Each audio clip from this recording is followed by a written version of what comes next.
parang siya talaga yung catfish. Single dad. Paborito yung peanut butter. Baka naman nagkataon lang.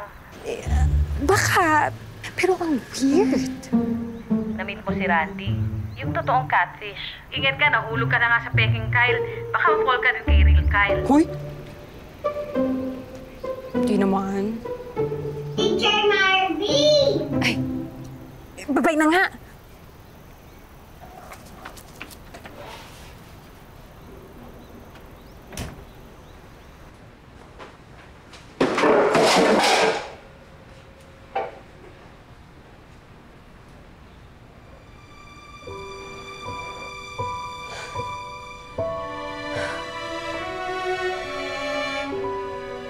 Teacher Marby?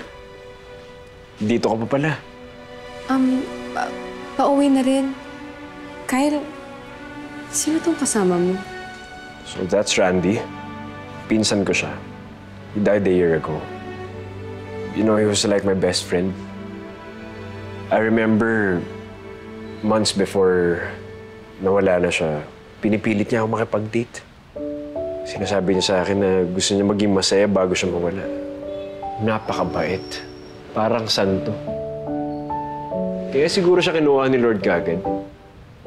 Anyway, bakit mo naman natanong, kilala mo ba si Randy? Hindi.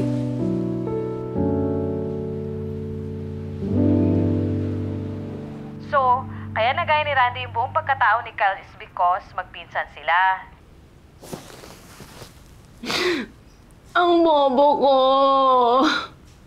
Nagpaloko kay Randy ng 1 taon. Hindi ka bobo, nagmahal ka lang.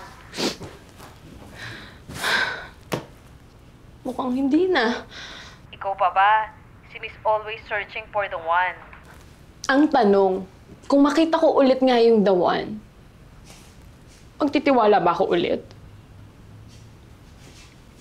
Follow-up question. Hindi nga si Kyle ang the one mo? Eh, ano ba nararamdaman mo sa kanya ngayon? Ano ba? Bakit ba natin ginagawa kasi to? Eh kasi nga, assignment to ng anak mo. Yan, right hand red. Right hand red. O, ikaw yan. Tapos, then right hand yan. Oh.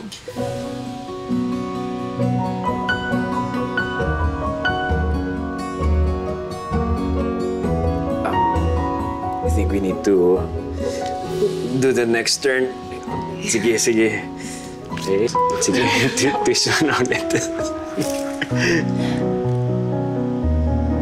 Right foot yellow. Okay. Aray! Ouch!